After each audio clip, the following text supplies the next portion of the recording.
Hello and welcome. I'm Dr. Amy Loden Tiffany, and we are broadcasting from St. Louis. I have Dr. Caissa Troutman here with me. I'm so excited for you to hear what she has to share with us today. She has many, many accolades, and so rather than me trying to stumble over them, I'm going to let her actually introduce herself and tell you a little bit, and then we're going to jump in and get started. Awesome. Well, thank you so much for inviting me over, Yes. Dr. Loden Yep. Tiffany. Yeah. Yep. So I'm Dr. Caissa Troutman. I am the physician founder of my medical practice in Pennsylvania called Midlife Remedy. And I help women lose weight, balance hormones, and feel like themselves again. I love that. And I'm going to brag on you for a minute, if I may. Yeah. What many people don't realize is how hard it is to get board certified in one specialty. And I worked really hard to get board certified in 3 specialties, but you've done even more than that. You're quadruple board certified. Yes. Amazing. So, can you tell us a little bit about that process? Because there's obviously a lot of reasons you did what you did. What was your story? Absolutely. Yes. So yes, I am quadruple board certified in family medicine, which is where I've trained for 20 plus years. I'm obesity medicine, which I always describe it as more just understanding the science of weight, and culinary medicine. And the way I describe it is, again, just translating theoretical into practical eating, nutritional, lifestyle strategies. And I'm also a menopause society board certified. So again, understanding this midlife transition and how it really is not cookie cutter and No, not at very all. complex. And the way I've always described it is, honestly, it's my me search. I am a patient. I've struggled with weight my entire life, as early as childhood. Um, and I'm a woman in perimenopause that struggled with my own symptoms, not realizing it was actually part of my own perimenopause story. And that's why, it's like turning my pain into passion and my personal story into how I do my professional kind of inclinations at this point. That's beautiful. And I love it. Yes. The first time I met you, you just had this huge smile on your face, and I can tell how much joy radiates from you, and you're Oh, passionate about what you do. appreciate So that. thank you for doing this. Yeah. If you think about kind of midlife women, we'll start there. There's a lot of things that we know in medicine, and there's a lot we don't know. Yes. As you think about the patients that you're serving, are there any themes that come up for you? Things that are really a disconnect between what we think in medicine and yet what we experience when our patient had or what our patients are telling us they experience? Anything come up for you in those Oh, areas? so many. And I think the first one is, and I hate to use this word sometimes, is being gaslighted, like the symptoms that we feel. And I could maybe kind of put this in the lens of before I knew what was going on and then after I knew what was going on Yes. lens. Because, at the heart of it, all uh, clinicians, providers, we all want to serve our patients, right? Yes. But we have a finite amount of knowledge. And when we don't have that knowledge, we do the best we can. So for me, even in the before I understood what was going on, I did kind of like, um, I would say was not serving my patients in the best interest. And but from this lens of how I see it now, a lot of the symptoms that we normally um, attribute to aging Mhm. or just getting older or just stress, which are very problematic symptoms, right? Fatigue and joint pain and so many other symptoms of perimenopause, which we can deep dive into later, is part of this biological transition. Mhm. And that's kind of, for me, once I kind of learned that, like, oh my God, it's like, it's real. it's Yes. not it's not in our head. No. It's not her. And I've heard so many of my patients have been told that, have been told they're too young, have been told, so many kind of really hurtful words, or just not being validated, not being listened to. And again, we're not saying everything is perimenopause and menopause, right? We know Right. it's not all that, but what if, right? That's always like the way I kind of look at it too. Yeah. And basically, we just need time to listen to our patients and Yes. validate. Mm-hmm. Yes. Wow, there's so many things we could go on to there. So we could talk about the time that the system doesn't give, right? The Yes. validation needs that maybe not all healthcare providers are trained to express. The two things that came up for me first, though, were this idea when I was in med school and residency before I did my menopause certification. We were really taught to offer these women SSRIs, Yeah. right? Hormones never came up. Yeah. And we can maybe spin in hormones later, but for just a second, it was really this SSRI and this idea that it is all in your head and you just need a pill to make it go away. And then maybe the last 10 years or so, I've heard a lot more noise about something I actually don't provide because I think there's some real harms and risks related to it, which is testosterone pellets. So both of those come up for me as listening to you talk, and I'm curious, where would you land on either of those, or what would you say? So yeah, I think when it comes to like issues in general, the way I've kind of divided it, even like this is how I also apply it to like normal everyday struggle, whether it's weight or menopause, perimenopause, is it's a knowledge gap. Like Hmm. we don't know what we don't know, right? Right. It's a Right. skills gap. Like we may know what it is, but we don't know how to apply it. And number Hmm. three, it's a mindset gap, right? Yes. Like so if we apply those three kind of gaps and Hmm. apply it to midlife, for example, like the knowledge is there. We just need time to like learn it. And we Yes. know in the healthcare current healthcare system where you see 30 patients a day, like Right. you're tapped out at the end of the day. Mhm. There's Right. zero energy Yes. for learning, right? Hmm.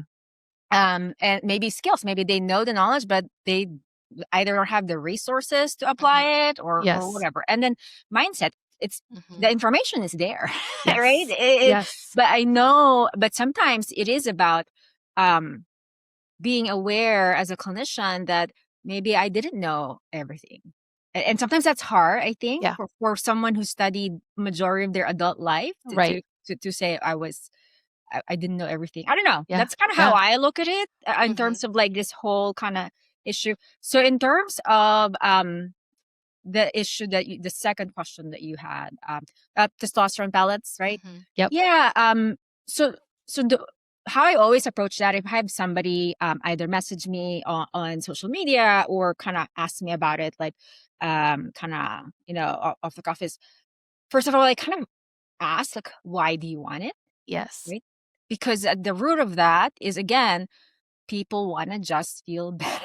Yes. Right. Yes. So when we kind of like when I ask them, so why do you want it? And then they maybe mention some symptoms, and um I would kind of like approach it like, I see where you're coming from, and I would love to help you.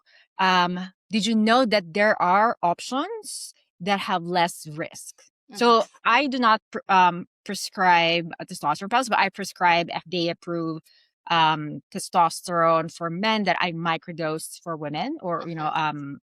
as like Ishwish, which is the sexual health medicine, kind of that's kind of our guidance with that, is it is wanted. So and so the way I always like we can replace the hormones in a much safer way, where we only aim for what we call physiologic levels.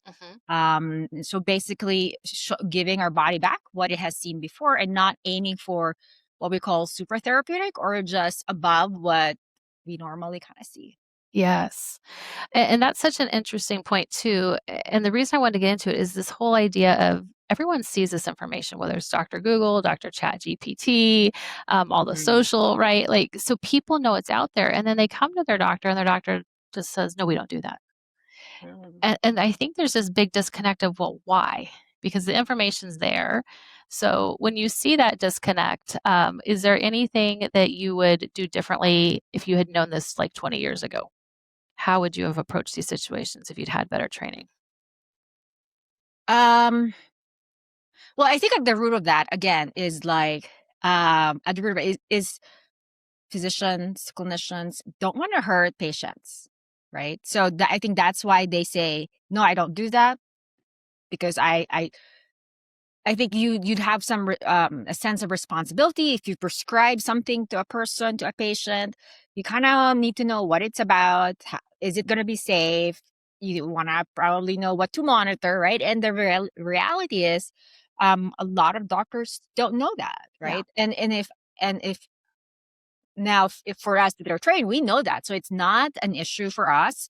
And again, the way I've set up my practice is I spend time with my patients. So I really understand what their issue is. Is that really what they need? And all that stuff. So if I think for 20 years ago, man, I was like an exhausted Right. mom who had zero Yes. time. I mean, Yes. it is, I feel, and that's kind of why I left, and opened my own practice, because I think it was a decision between two different hard decisions, right? If I choose to stay in that setting, the hard part was, oh, how do I survive the day? How do I take care of Yes. a patient? And Right. this pathway is also hard, in its own way. In a So different way. Yeah. yeah, I think I was just so tired 20 years ago. I'm Right. like, I had no time for 100%. self-care. I had no Yes. time to recognize all the like mini traumas I've experienced, through being a doctor, Yeah. being a parent. It's yeah. Right. I don't know how I would have. So anyway, I probably would have answered it the same way 20 years ago. Like, I don't Right. know. Yeah. I don't know. I won't. Yeah.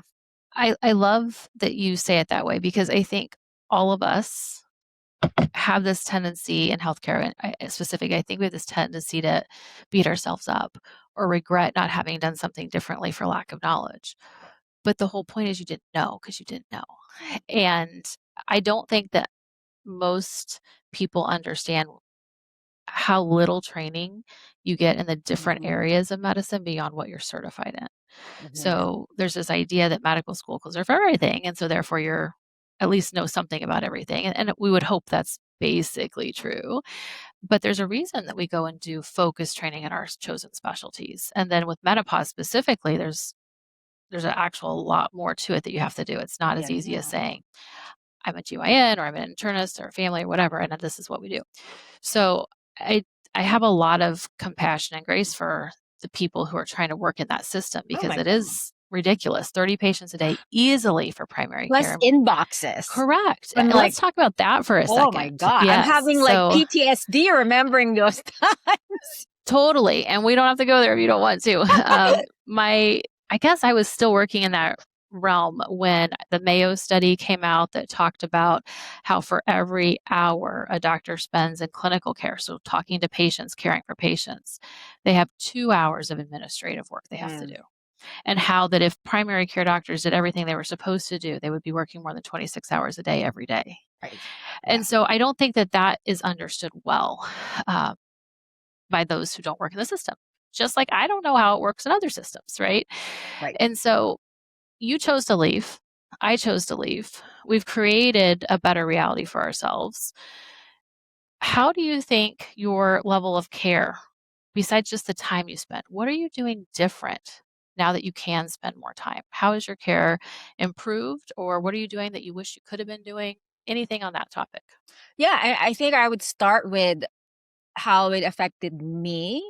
And Mhm. then I'm going to translate how my personal changes have impacted my own patients. Love that. Well, how it's affected me is I'm able to spend time in self-care. And self-care to me is not massages or anything like that. Obviously, that could be part of it. But Right. for me, it is time to decompress, time to just be mindful of my own humanity, time to be like, uh not be in that hustle mentality of grind, grind, grind. Again, like I didn't know it was hard until I left it. I mean, Mhm. Yes. yeah. So yeah, time to be with my family, time to Mhm. be with my kids. I mean, as Yeah. you probably know this too, like how many missed uh holidays, so many, how many missed like events of my kids' life did I, Right. so many missed opportunities. And then we can talk Yes. about that in a different topic, like, the mom guilt of miss as a working mom. And then, so when you heal the human in the doctor, Mhm. I think it just, you get to be a little bit whole, Yes. and you get to be more patient, you get to be more, and when you're coming from that kind of safe space, then Mhm. it's like, oh my God, I want to learn more. And I think Yes. honestly, that's why I think for me, that's how I became quadruple board certified. You know what I mean? Like Right. I had the energy to like deep dive into it. I had Yes. the like from survival.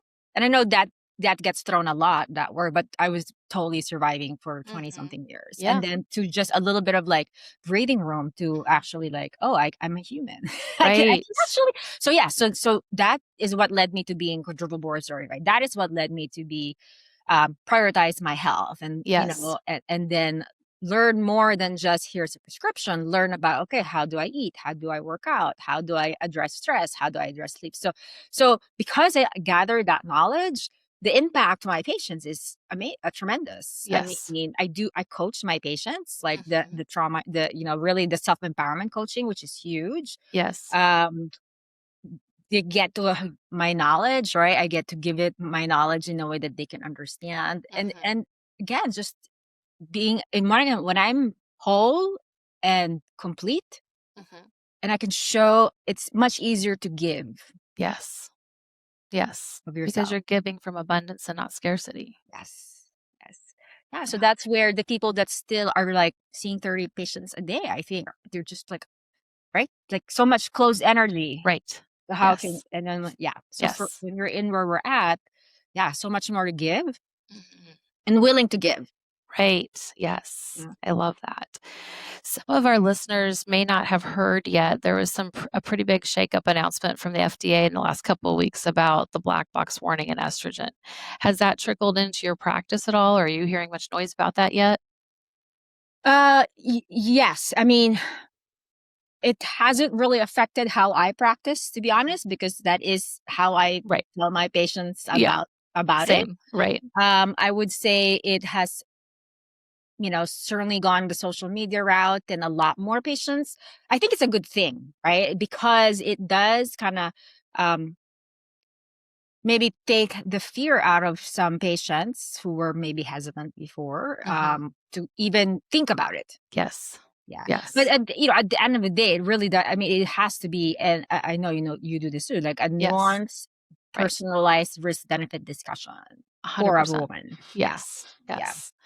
Well said. And the reason I pick on it a little bit is I get the sense that some people in my practice are like, am I missing out on something? Right. Mm. But to your point, and this is where I wonder, can I do a better job at helping promote trust to my patients? Is I look at the guidelines, I look at the science, but I look at my patient. Mm-hmm. And I ask my patient, what's going on with you? What's in your body right now? What is your body telling us? And viewing it from that perspective.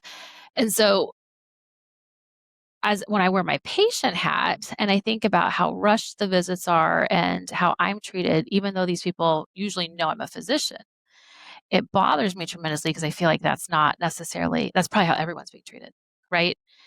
And if everyone's receiving that kind of care, like, what are we doing? Mm-hmm. So I think the way you're addressing it makes a ton of sense, and I applaud you for doing it. I think it's really interesting too that you went a little bit different stream down this culinary medicine pathway. Oh yeah. Do you want to say anything about that? I mean, I think most people applaud the idea that we want to eat food and we want to be as clean as possible, but what does that actually mean, especially on a budget? Yeah. Yes, definitely. So I did the pursued the culinary medicine because I wanted more nutrition training. I wanted to be able to um help my patients know what to eat. So, because we did have, well, I think very minimal Minimal. nutrition training. Yes, minimal is a great word. Um, so, and I was already in an obesity medicine practice, Hmm. and we didn't have, again, just like anything, RDs were hard to find. We didn't have that support. So uh, I wanted to give my patients science-backed information. So that's why I pursued that. Um, I how do so basically it's helpful because I get to break it down. So like for Hmm. example, one of the more common kind of recommendations is make sure you eat your protein. Right. Like a lot of patients kind of get stuck on that and Hmm. think of just okay, protein shakes and protein bars, right? Right. Because that's what you see on social. But Yes. we can totally get the 60 to 100 grams of protein from real food, and I just Yes. kind of break it down. Okay, if it's animal protein, use the palm option, the 3 ounces. Hmm. If it's plant protein like beans, use the hand hand portion sizes. So even as simple as that, I can tell you, like my patients, they even like, they're like, oh my God, I remember that. I look at my palm and this is Mm-hmm. had 20 grams of protein. So those little things is again how you apply it to real life so that it can be useful. Yes. Yeah, yeah, I love that. And I'm really curious if you could teach us, because I don't think most people know the hand technique. Can you teach us, like if we absolutely. were your patient, how would you teach us to Sure. use our hand? Yeah, of course. So first of all, so we're talking about protein, right? So we always say for animal protein, uh, 20 grams is, sorry, for animal protein, 3 ounces is equivalent to 20 grams.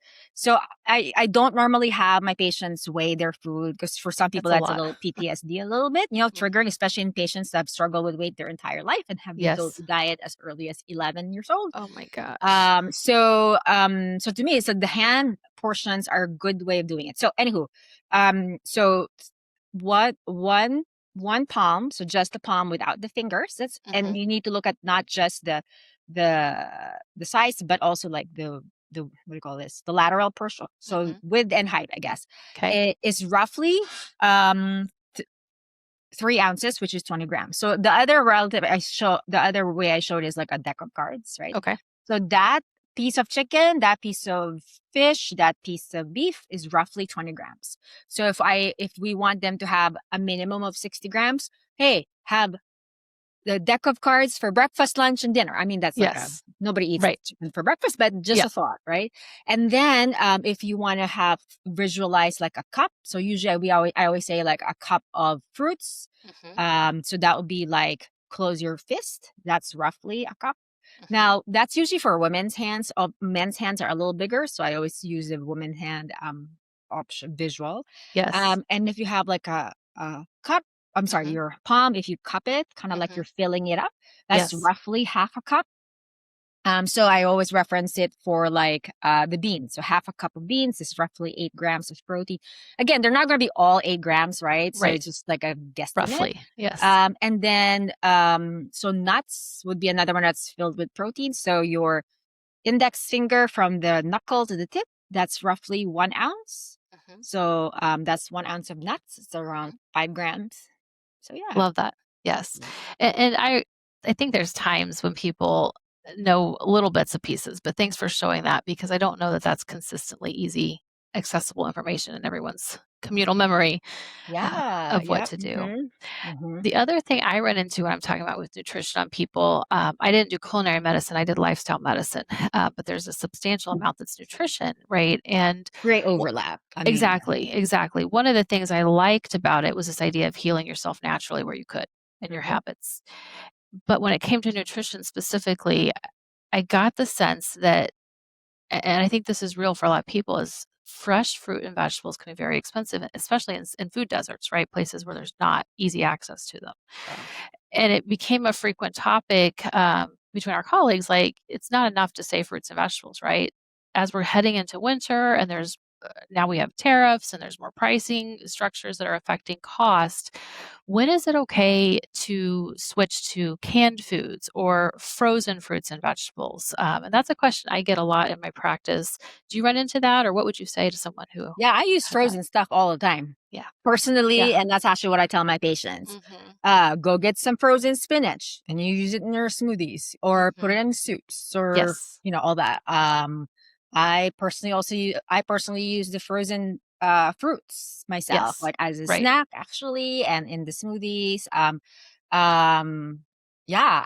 So and then for the canned, um, I also do that. I mean, the one thing if they have hypertension, we always recommend to kind of rinse it just to take out the sodium in it, lessen the sodium content as much as possible.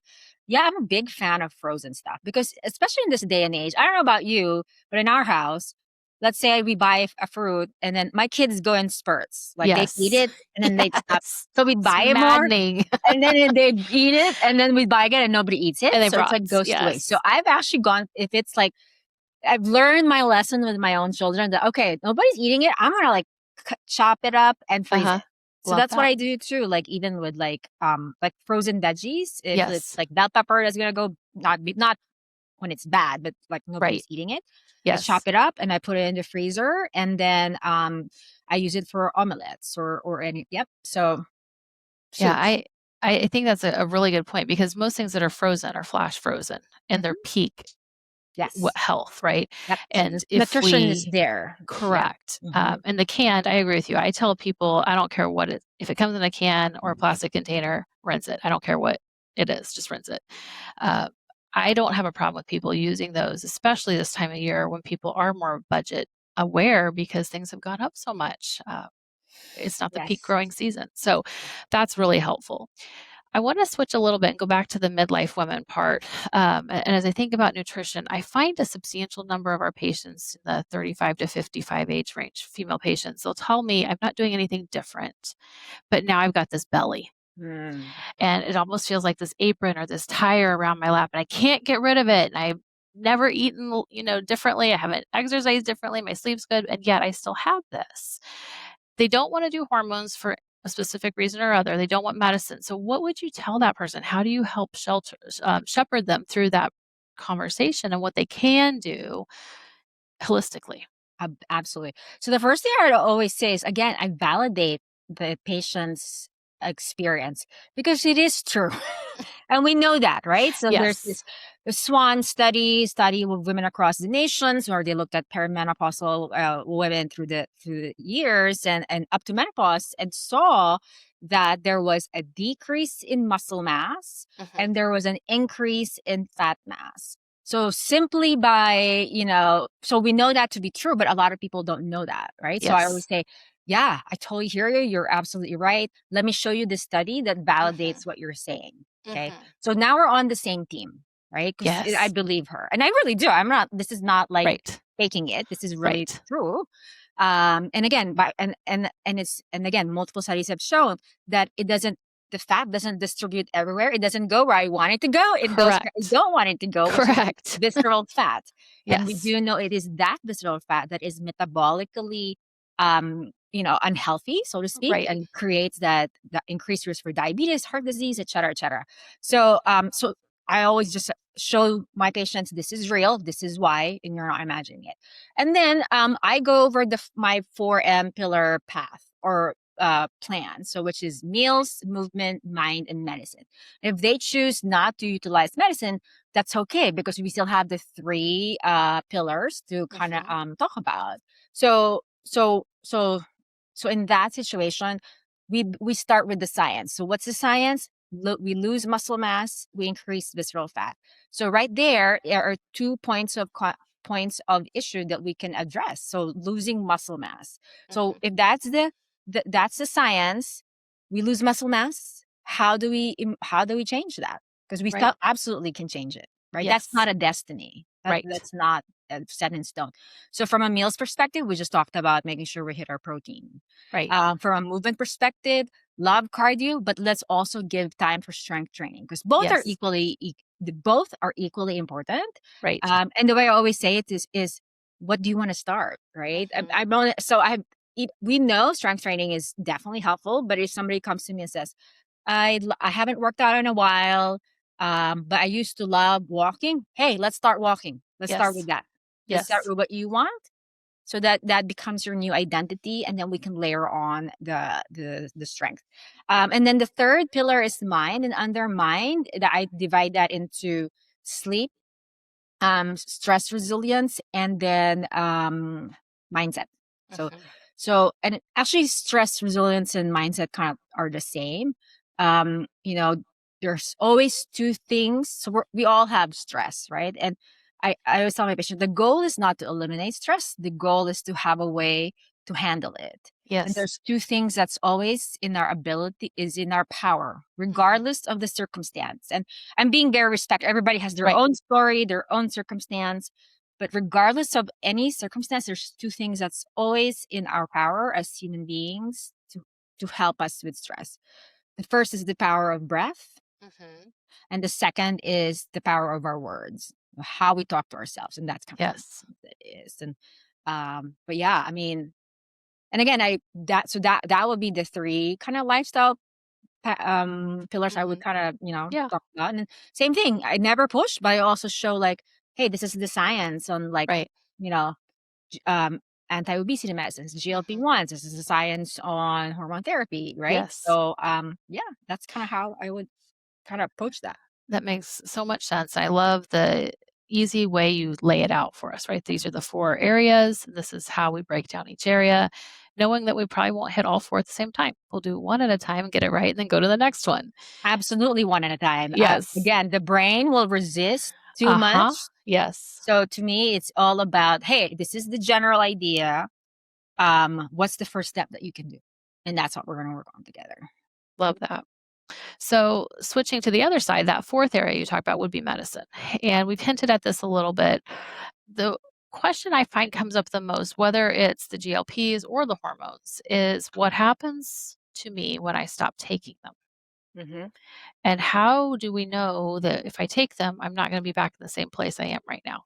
Yeah, that's a very common question. Mhm. So, so how I talk about that is I always start with the science again. So it's to, because I think it helps with understanding why we're even going to do it. And Right. obviously in the appropriate patient. So let's just take, you know, Anna A, right? Mhm. So if she struggled with her weight her entire life since she was 10 or 11, she's Mhm. done all the diets you've imagined, has Yes. lost 100 pounds and regained 120, Yes. right? So that yo-yo effect. So for that person, that has a different physiology than someone who just gained weight, let's say maybe who just gained 10 pounds in the last, I don't know, 3 years. So Yes. that they have different physiologies. But for the first patient, I would explain to her like, "Hey, Anna, right? Let me explain to you how let me share with you the information that I know about weight and how it's regulated by our brain." And then I go over all of that. And when I explain to them like this is like biology, this is not lack of willpower. This Right. is really like hormones that we not can cannot necessarily control long term, Mhm. then they can understand, okay, yeah, so medicines can help regulate that dysregulation. Mhm. And one of my favorite analogies is actually glasses. So when we get older, and this is something I Yes. even use it for like the second patient, like when we get older, Mhm. like we know your eyesight is gonna Yeah. go back. Right. So we can choose to continue reading the phone like this. Mhm. Which is what I do when I don't wear my glasses. Yes. Or use a tool in the toolbox to Right. help me not be squinting all the time. Yes. So that's the tool in the toolbox. And that's what medications are. They're a tool in the toolbox. They're not a Yes. replacement. And it's always all four. If you do the medicine alone without the three, it's not going to be a long term solution. That's what Right. I offer my patients. This is a long term plan. This is not you know, uh, a 3 month, 6 month like plan. This is something Right. that you will use long term to keep the weight off, which is actually the Yes. hardest part. It is. Yeah. I think we all know that from lived experience in ourselves or others. But it's sometimes shocking. You talked about the way you talk to yourself, the excuses or the reasons we give ourselves for why we're different than everybody else and have failed on this, even when it's a biology problem. And so I love that you're pulling that out. One of the other I think things I run, us doctors are the hardest on ourselves oh, too. 100%. Like, I don't need to judge anyone because I'm too busy judging myself, right? Like, I've got all the things I'm failing at. How can I look at That's anyone right. else's life Yeah. and pick it apart? But one of the things that I guess I felt this kind of fell into my lap. It wasn't from med school or residency training, but I was talking to a patient several years ago, and I'm listening to her, and I was like, this doesn't really fit the classic obesity pattern. It's not really the perimenopause thing. And I honestly don't remember how I figured it out, but there was something that came up called binge eating disorder. And the Mm. more I read about it, the more I learned. I was like, oh, wow, this is really underdiagnosed in women. Oh, wow, this doesn't have to just start in childhood and be forever. Oh, wow, this might be something a lot of women need help with. Maybe I need help with, right? And so I think when I bring this up with my patients, I have to be very careful because many people hear the word binge and they immediately associate it with bulimia, like binge purge. And so Mm. then I have to separate for them. No, they're two different disorders, and they're both, yes, they both affect your eating, but one of them we can actually do a lot with it and not necessarily cure, but get pretty close to that with oral medication, such as Vyvanse. And I'm shocked how many times women will tell me I'm just a stress eater. And then I have them take the binge eating disorder validated screening. Mhm. And it's like, oh no, you have binge eating disorder. Let's Mhm. treat that first and then work on your mindset, work on the habits, and see if we can't get you a place. And most of those women say some iteration of this comment. I didn't know how much food noise I was having. I didn't know it was there until it went away. And I wonder in your practice if you run into that concept at all. I mean, we're looking for it now. And so, of course, if you look for something, you see it pretty Yes. regularly, right? Yeah. But I'm just wondering, in your experience in these fields, is that something you run into? So definitely run into the statement of I'm a stress eater a lot. Mhm. For that particular patient, it really would be looking at so nuance, right? And this is Yep. kind of the fun part and the Right. challenging part of it is like Yes. a lot of it. So I've definitely had patients that have said that, and Mhm. then when we adjust their protein, they don't have it anymore. Great point. So and then Yes. I have other patients that have said that. Yes. And then when we work on that, so again, that was meals, right? And then when we Right. work on the mindset part in terms of like, yeah, this was a dopamine hit, and Mhm. we create strategies of okay, when I'm stressed, and then we kind of talk about safety and like I want to say safety, like you're never wrong, kind of really self Mhm. empowerment, Mhm. and then creating those strategies around those then Yes. sometimes that doesn't happen. But Right. there are definitely truly, I mean, we know it's true, right? It is a diagnosis Yes. where it's uncontrollable. And I Right. definitely had patients that yes, it's kind of like what's the term? Your heart goes out to them. The true Yeah. Right.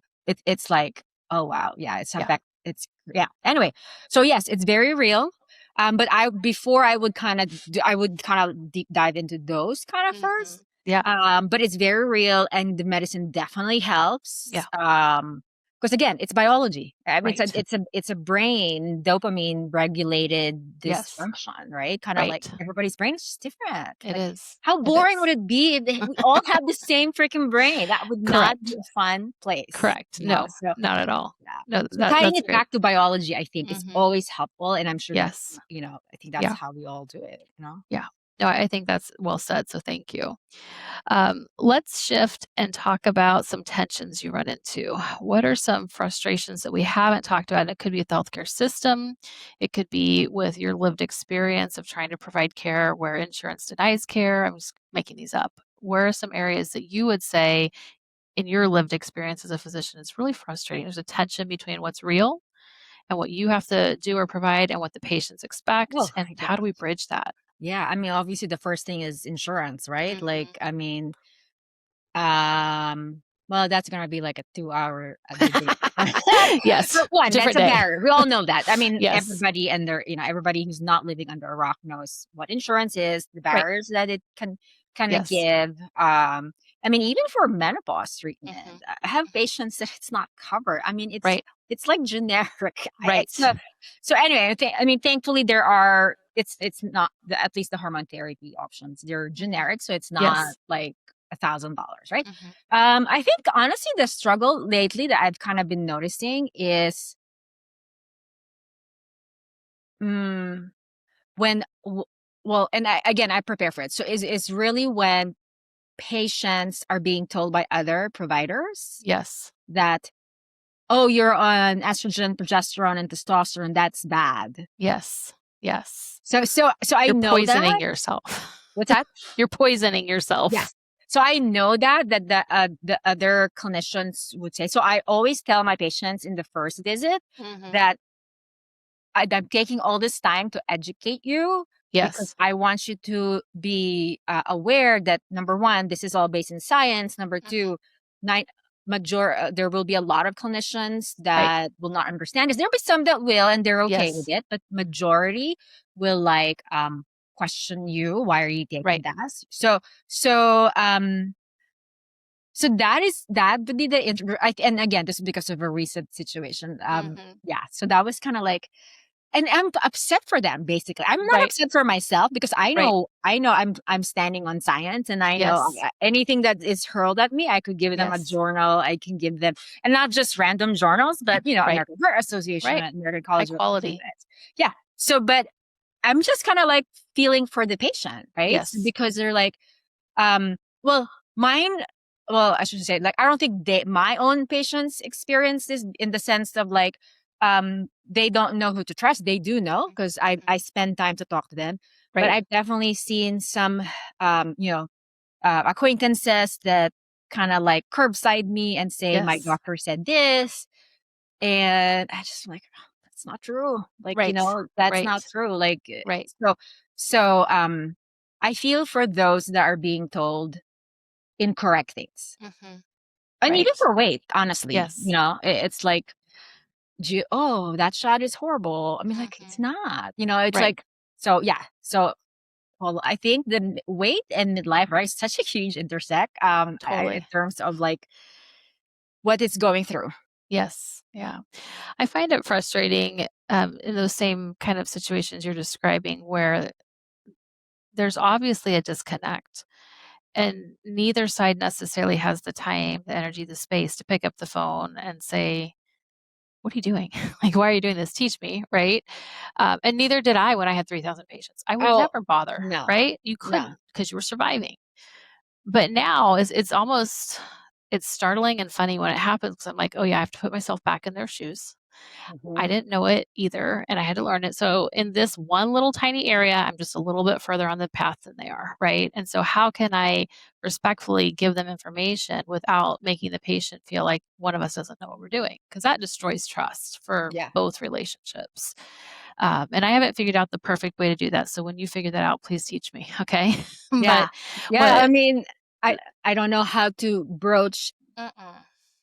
So let me tell you an interesting story. So, I don't know how to say it. Basically, somebody I know who knew what I was doing, who knew I have my practice that Yep. exactly this, like, literally told me like, "Oh, the estrogen will give you breast cancer." I'm like, "No, it won't." And this Right. was somebody I was seeing, right? Like, so Yes. I was like, professionally. And then I said, "No." And then they said it again, and Mm, I'm like, "We can just respectfully disagree." right. Yes.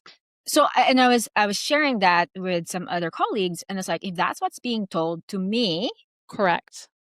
Correct. right? Like, how can somebody else Right. kind of get the right information? So, and Correct. again, I know it, and we just shared it. 30 Yes. patients a day. How do Right. you like? How do you rewrite the story? Right. I don't know. I mean, So my latest iteration of exploring this tension is to write a personal letter that actually goes in the mail and just say, "Thank you so much for the care you're providing. This is why I'm saying this. I would love to talk to you about it. I know you probably don't have time. If you want to look at some articles, here they are." And letting it go from there. But I almost feel like that's aggressive. Like if I got that message from somebody, like, I "Who know. are you? What are you doing?" Right? So I haven't actually sent it yet. It's kind of sitting in my queue of things, projects, if you will. But I think there has to be a way we can communicate with each other. And it doesn't help that there's different people with different certifications coming at it from different ways, and that the patients see that, they see TikTok, they see it all, right? So there's a lot of opportunity to improve trust and clarity, but I haven't figured out the easiest way to do it. I don't know either. And I think sometimes I just kind of like reframe it in like, I can do what I can with Mhm. what I can, and that Yes. starts with my patients, Yes. right? So I will educate them, I will give them the journal articles, Yes. I will tell them like, you're not good, you're some people will say like you're crazy, some people, some people will not like that you're on it, but know Mhm. that you're standing this, we're doing Yeah, this in a way that's based safe on for you. right. And then I do it there. So yeah, right, we can't Yeah. change the world. I No. mean, No. Well we will put. go we will You'll go go crazy. crazy. Yeah, exactly. So, one other thing I'd like to explore before I let you escape today, I would say here in St. Louis, definitely the last 5 years, maybe a little longer, a lot of our gyms have these in-body scanners. Mhm. And we in any clinic I worked with for residency, as faculty, all that, that was just never there. So, recently I bought a not an in-body, a different medical grade body composition Mhm. scanner for our office. And I think my staff thought I was a little bit nuts for doing it, but I thought we've got to give people what they're looking for that in a clear result. And Yes. so how do we do this? So for me, it was buying this machine and now I go over it with our patients. But what I think is interesting is there's a lot of areas, and that's just one example, where the non-medical world comes up Mhm. with something that's actually really good. But the clinical world is like, no, no, we don't have that. We don't need it. It's not right. And that tension also causes distrust. And I wonder if you want to comment on that or you have an example of your own. How can we start to bridge that better? Um, I guess I'm a little unclear on the question there. Yeah. So So for me, I think in bodies are or muscle mass mhm, composition right. are a great Yeah. tool. So definitely something that I think is useful. Yeah. Yeah. So I guess the question, sorry, I worded badly. I always think I'm a good communicator and then I Well, you realize were. that I I'm just not so like, good. So don't worry. My I husband, think my there's two staff, and my thoughts in kids there. remind me every day. I Yeah. couldn't No, intertwine. it's okay. So I think what for me, the reason I bought it for our practice is I wanted people to be able to know that we see what they see, we hear what they're hearing, we're trying to address the concerns, and we're going to do it in a safe way. And I wasn't trying to necessarily bash anybody. That's not where I meant to do with that. But it was this idea of how can we have all the gyms with this information, but the medical system's not using it. There seems to be a disconnect to me.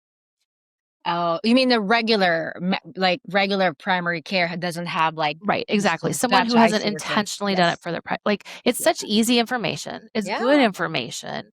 So why aren't we like, I guess I don't understand why that isn't part of medical education, why that isn't being, why are physicians not said, well, we don't have it here, but go down to the local gym and get one, right? I mean, that's Yeah. not easy, Yeah. but that just seems like such a disconnect. And Yeah. people want that information. It is helpful 100%. information. Sure. Yeah. Yeah. It 100% is helpful. Um, I mean, so before I opened my own practice, I was in a obesity medicine practice. So that Mhm. was just all we did was we saw patients from primary care specifically just with weight. And in our practice, we did have a body BIA, Mhm. body impedance Yep. analysis Uh-huh. scale. So I would hazard a guess that it all comes back to money, Yeah. maybe like for Right. them, like maybe the offices don't have well and or time. I mean, we just Right. talked about how they probably have 5 to 10 minutes to discuss chronic medical conditions and then Yes. oh by the way again, right? Right. So Right. throwing that in there. But I definitely think it should be part of the conversation 100%. Mhm. And you're absolutely right. People want that. People want Right. metrics Yes. that they Yes. can utilize and understand. And Mhm. yeah, And it's obviously easy. There's no risk of harm with it unless perhaps no, psychological, right? Like some people may not wanna see it, but compared to everything else we do in medicine, it's such a low risk thing. Just correct. like, Yes, why are we not doing this? So it's just interesting to me. I was curious what you run into, and I suspect we'll see more over time, but I could obviously keep us going for a long time. Super interesting, different topics. So thank you for being willing to come on the show and talk to absolutely. us about that. Um, tell us if a listener wants to connect with you, how would they do that? Yes. Well, first, again, thanks for having me. This has been Yeah, such, I mean, 46 minutes already. Can I you know, imagine right? this? Time flies when you're having fun. It So, again, does. I am licensed in the state of Pennsylvania. My website is www.midliferemedy, REMDY. I am on Facebook, YouTube, Instagram, TikTok with that same kind of handle. And if you are in the state of Pennsylvania, I would love to help you lose weight, balance your hormones, and just feel like yourself again. Yeah, which is what we want. We want to all feel our strongest, Mhm. best self. Love that. So that is amazing. Thank you for being here and being willing to share with us. I know that we're going to be able to connect again in the future and continue these Yes. conversations, but it has been a real pleasure to have you. So many, many thanks. Yes. Thank you.